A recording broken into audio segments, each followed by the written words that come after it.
Hey guys, how's it going and what's up? Well, two things actually today. One, I'm going to show you how to oil a fretboard. Two, we're going to install a version 3 string butler, which also finishes off my gold stuff, pretty much, on my Les Paul Studio. So, let's get started with cleaning the, well, oiling the fretboard anyways.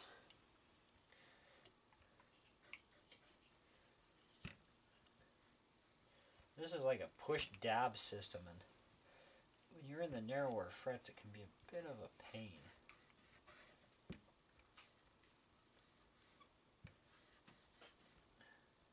Get a bit more in there.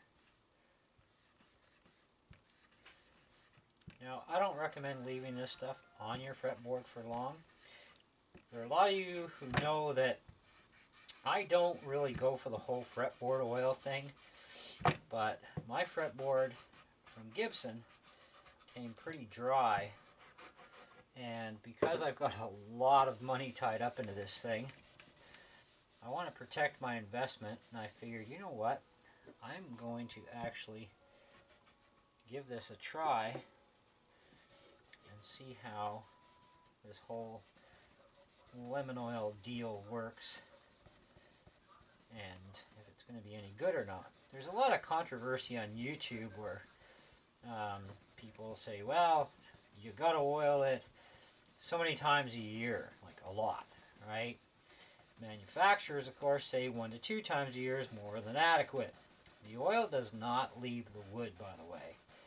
But some manufacturing processes, when they're prepping the rosewood for the fingerboard, they have to do a special process to remove some of the oil from the fretboard so that the glue will stick not only to the fretboard but to the material it's being glued to, regardless of what kind of wood that is.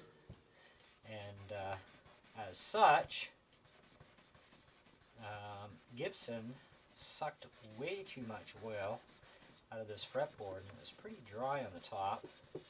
I thought, well, I don't want to ever end up with a cracked fretboard because it's dry. Now, I've never had a fretboard issue in my life where it's come this dry from the factory. They've always come really well done, and I've never oiled them, and I've never actually ever had a problem in my life. And I did experiment with trying to oil a fretboard once, actually on my Cord X2, which I ended up regretting because it lifted some of my frets. I didn't use lemon oil, but there are other oil choices out there other than lemon oil. But anyway, so I banged down the frets and took lighter fluid to the sucker and sucked out all that oil that I put into it.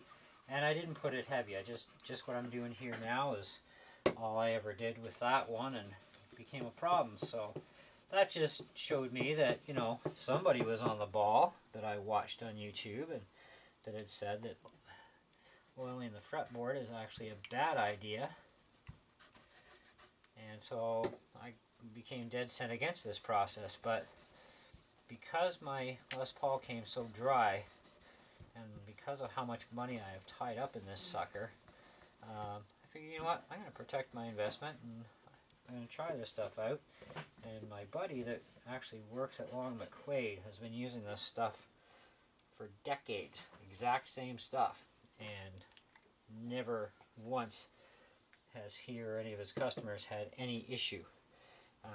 Now, I would definitely go with manufacturer as far as, you know, 1 to 2 times a year, and that would probably be about it. But I guess it depends on how much you're playing, how much acid is actually in your skin, in your sweat, and if you're sweating.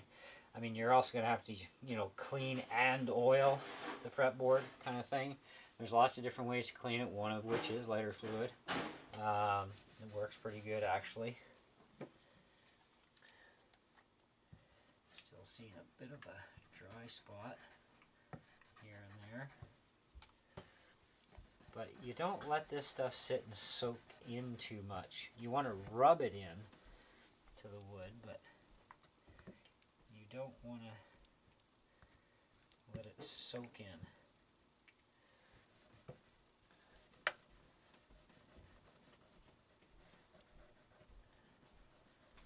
thing I'm doing today is I'm installing a string butler. Now I'm going to need to move the camera for that. So, instant for you. Okay, so all we're going to need is a 10mm socket. Of course, you got to pull your strings off. Might be a good plan, you know. You're going to need to. Now, the one I got was a version 3. I originally ordered a version 2, but for some reason, they didn't have any more available in the version 2 in gold. Make sure you note which way your washers go, by the way. So they ordered me in a version 3 instead, and it was like $1 and change difference. It's like minuscule, who cares? So anyway, new version 3 is supposed to be improved. I'm guessing more elongation in the forks for side-to-side adjustment. Now, I'm sure a lot of people have seen videos on how to install the string butler, and I'm sure some of you have as well, and you're thinking, well, this is just another one of those videos, but you know what? There's actually a right way and a wrong way to do things in life. And I've been up to several websites as well as YouTube, and I thought, well, I seen a guy install it on the middle too, on your D and G. Oh no, sorry, A and B string, and it's like, that looks so horrible. So, anyways, so all you do is place that in like that. This goes in here. Now, these washers are to protect the bottom finish on your guitar, obviously.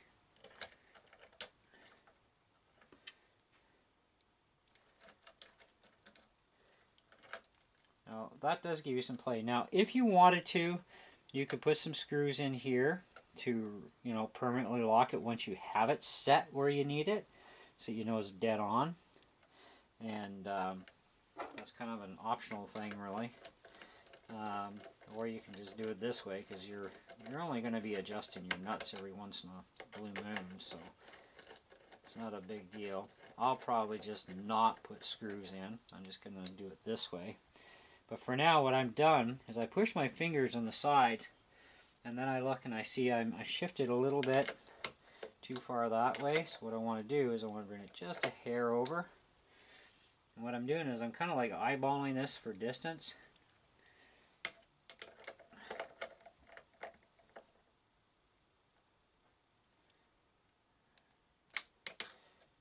Now, the other thing is, once you get strings on here, you're not going to get the socket back on. So, you're also going to need, or optional, you don't have to use a socket, a 10mm wrench, so you can get in on the sides and adjust it. Okay, now the first two strings, of course, that I'd be putting on, because this has a stop bar tailpiece, would be your two center strings, which are going to be the main two that are going to be affected here. And we've got, try and keep that in place. Where are we? So we've got the fourth is black, green is third.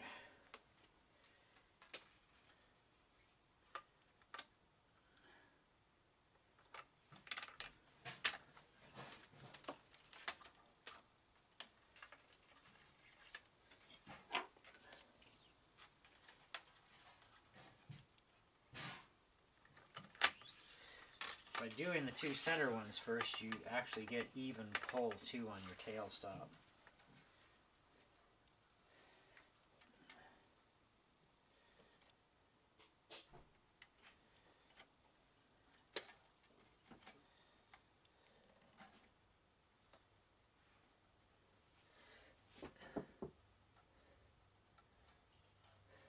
Now the other thing you got to make sure of too is that it's right on the roller where it's supposed to be.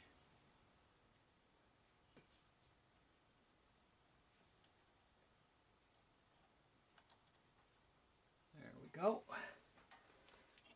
It's right where it's supposed to be, right there.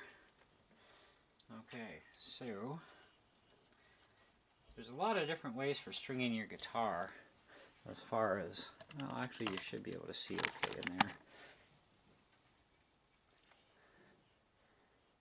Now, some people go to the 3rd fret. You can do that, it gives you a little bit of extra. So I like to put it about here, and then I'm actually going to pull it back a little bit more, and then I'm going to wind it this way.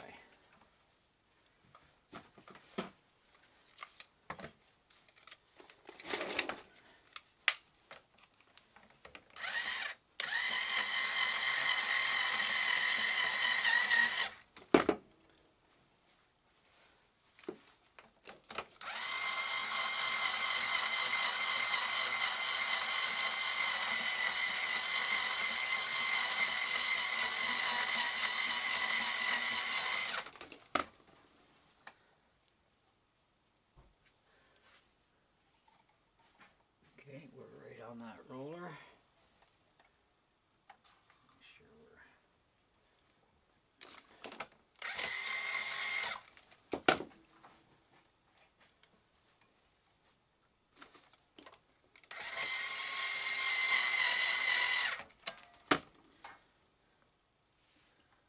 okay, right in the notch.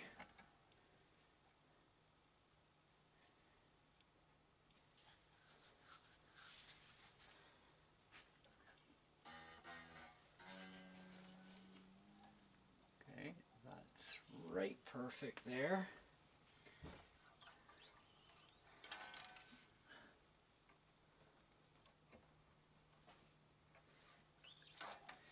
Now you can flip this the other way around if you want, but I wanted to make sure that I could see all of my bell truss rod cover. Because if you turn it the other way, you actually lose a bit of sight on that.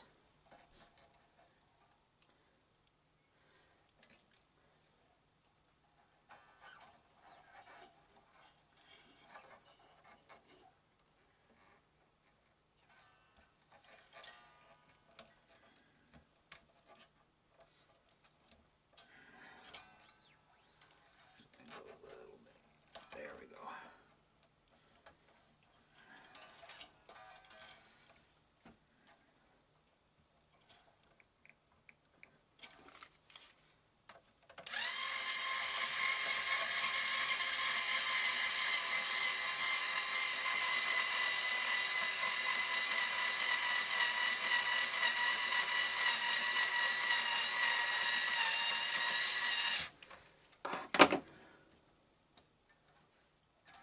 Okay. And right into the roller. Okay, that's on there. Right to there.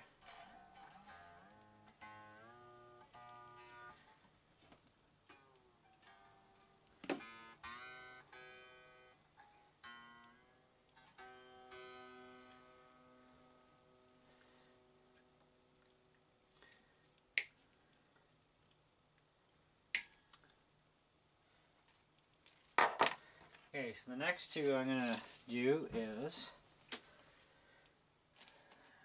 we got brass and red, so 5 and 6.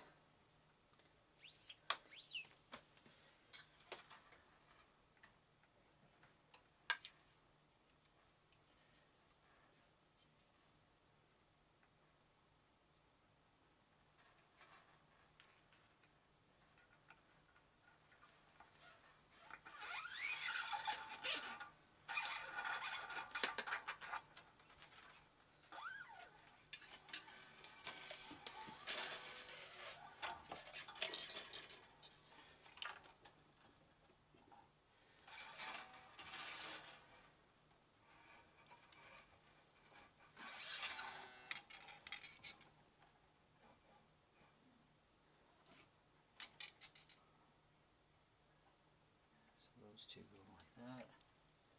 That should go down like there.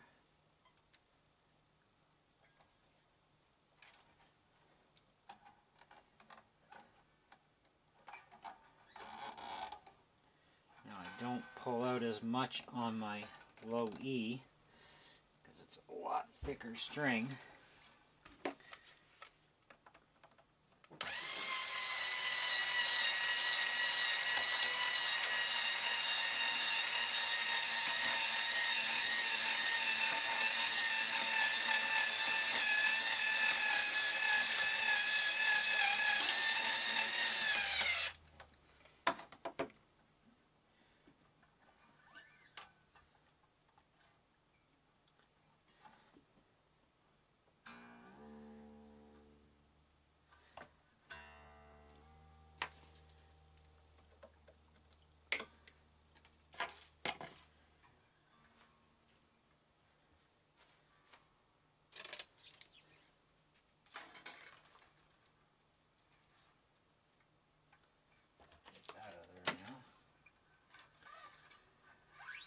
Now, I've hammered these once because I put a new bridge and tailstop. The bridge didn't come pre-cut with slots from Gibson, so I actually had to hammer my own in, and the only way to do that is with a set of strings on there.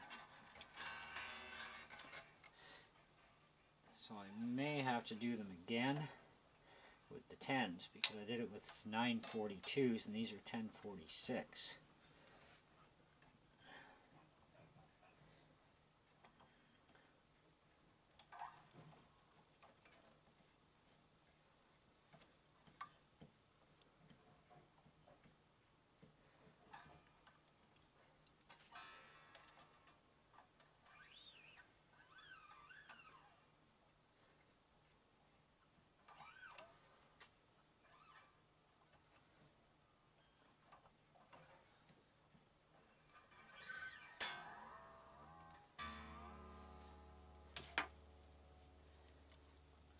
This one I'm going to leave.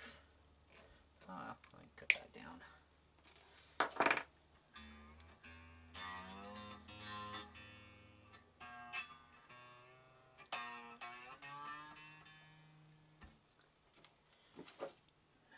I'm definitely going to have to reset the intonation on this thing because of going to 10s.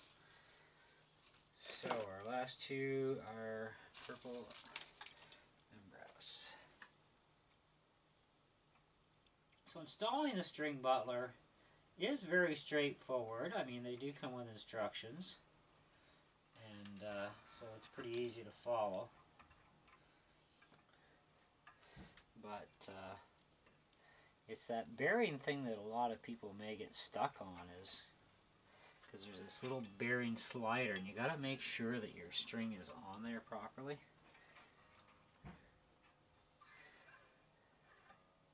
Now, I leave more on my plain strings.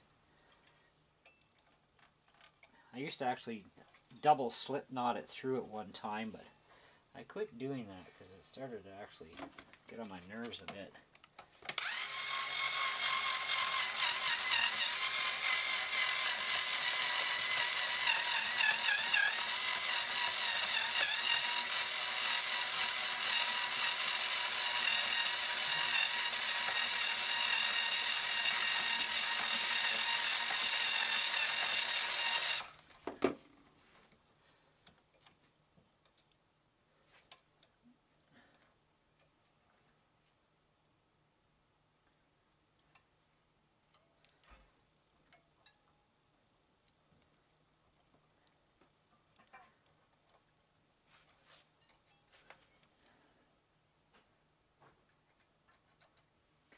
It's on there fine.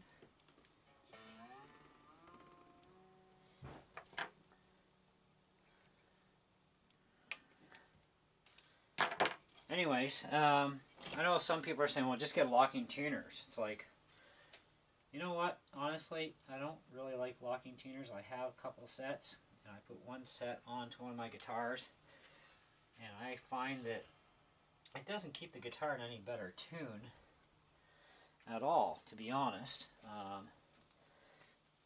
Living in Canada too, our climate shifts so much, but in the summertime I have to actually remove as much humidity as I can And in the wintertime, I gotta add as much as I can to keep things balanced out enough in the studio so that my guitars don't get all messed up.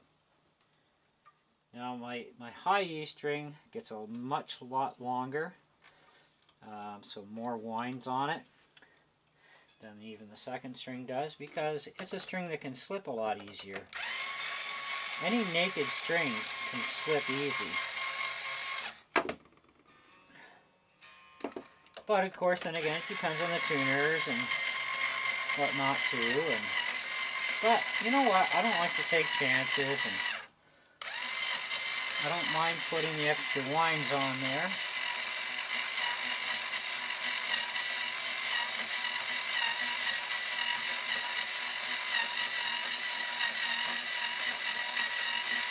Because as long as you wind it properly, you're not going to get into any tuning problems with slippage because you wound it right.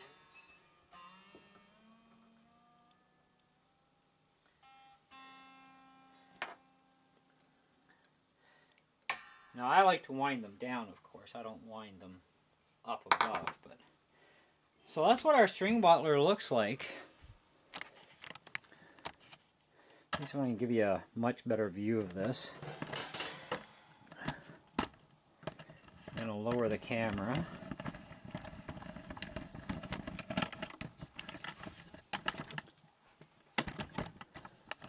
Don't mind the noise out of the tripod, it's cheapy. So that's what the string butler looks like.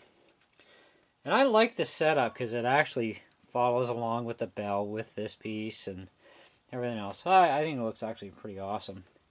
As far as my lineup goes, it looks like I'm pretty much on. But I am going to give it a bit of a check too and make sure that everything is nice and even before I lock down the nuts all the way. So we should have just enough room to get in here.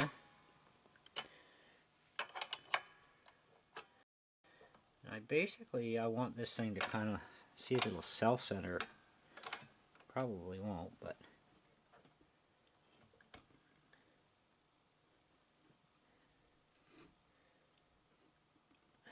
you know what? We got our distance pretty much bang on right there.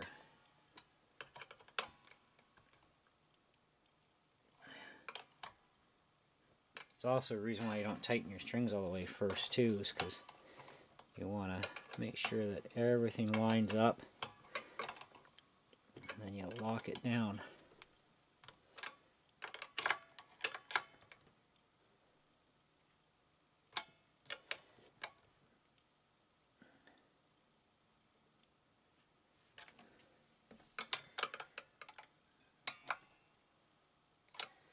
Now I'm also going to make sure these are snug. If you get weird vibrations going on in your guitar, one of the things you do, always check your nuts. So that spacing looks like we're pretty much even. Everything's nice and dead straight now, so it should stay in proper tune.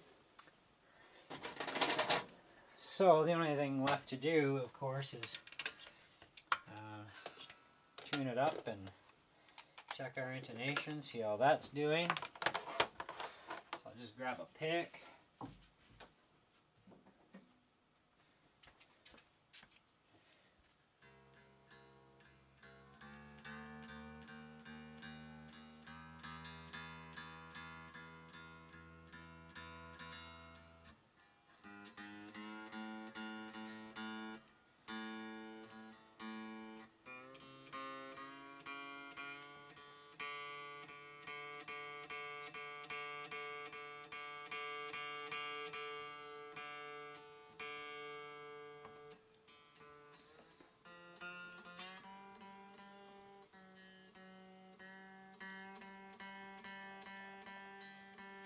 Okay, let me just change the angle of the camera for you guys here.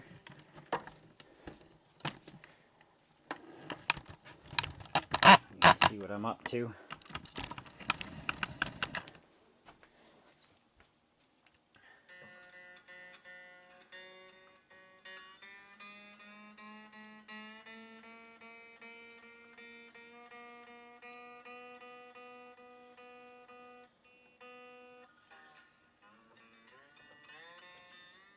might not have to rehammer these.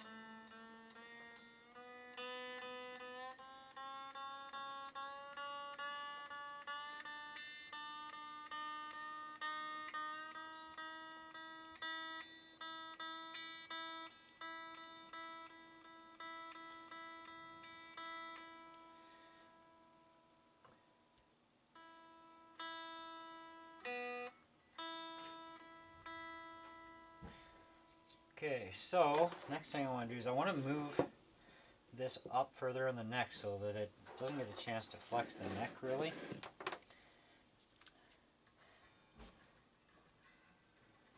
Give it a little tug. It looks like they're all sitting in the middle where they're supposed to be.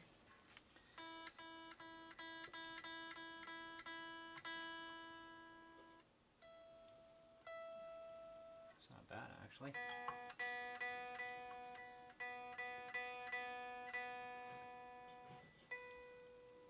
Bang on.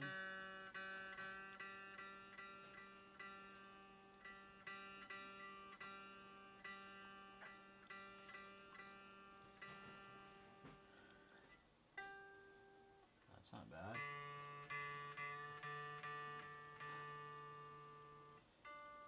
That's on.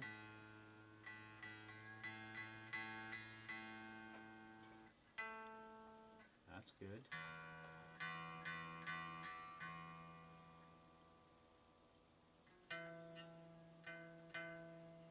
That's a little sharp. That one we need to adjust.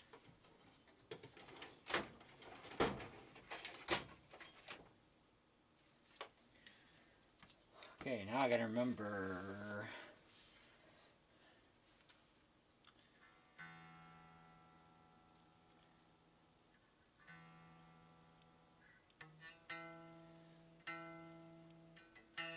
Oh, maybe I don't. Oh yeah. So it's just a hair sharp. So drop that down. Gotta bring it up.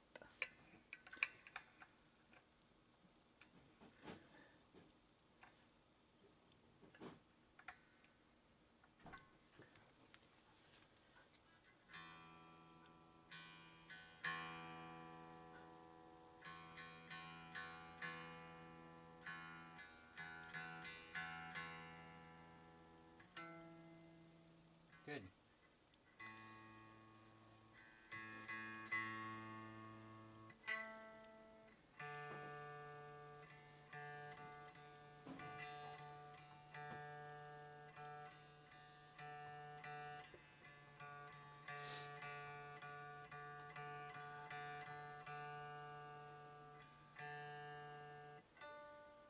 That's all right.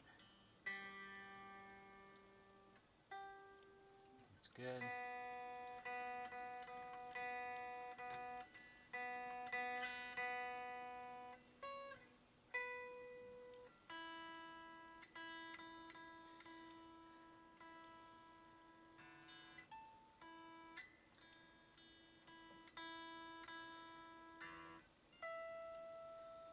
It's a little bit up.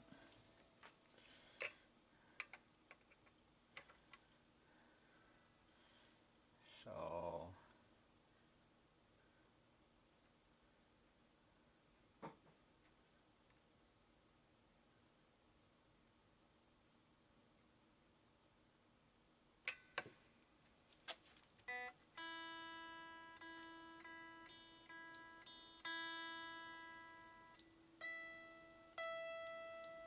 good. Pretty much every string is as dead on as it's going to get in this world. And the reason why I take the pressure off the neck is so that it can't flex. Because if you set your intonation with a block way back here, all the weight of the guitar goes on and pushes actually down this way and lifts the neck, so it'll really screw up your intonation. So if you put the block right up close, it takes all the weight off, right? So all the weight here is just concentrated just in this small little area because everything else is going up on an angle. So that's actually one of the best ways to set your intonation, other than the ultimate way is to actually hang the guitar around your neck in the playing position and you'd be actually even better for it. So anyways, as far as the string butler goes, it looks actually really cool. All the strings are dead straight. I love how it looks on the guitar. It's just awesome. I didn't have to rehammer my notches, which is great. And only a little bit of an intonation adjustment. Like I said, this thing came with 946s from the factory. Generally, Les Pauls, most of them do come with 10s. I went to 942s, which is what I actually used to hammer the slots into the saddles with. But 942s were really nice, but I wanted to try 10s out because 10s are more stable tuning anyways, which I do find on my SG. They're very stable, and I figure, well, they're not that bad for bending either, and you know, the Les Paul could probably benefit from 10s either way because we got now better tuning stability with the string butler, at least so the story goes. We're going to find that out, and if it does work out fine, I'm definitely going to buy a string butler for my SG. And that'll be one in silver, but this is my beauty guitar, and it's going to be in gold, all gold. So I still got to get a all gold poker chip, and I want to get a gold, like a whole gold switch maybe, or even just the nut section. I can just buy the whole switch in gold, and then just change the one piece out, and then I don't have to resolder anything. I've already got the knob in gold anyhow. I'm leaving my pickup silver because I like the look. It's kind of a vintagey kind of thing, and I like the sound of the 57 Classic and Classic Plus.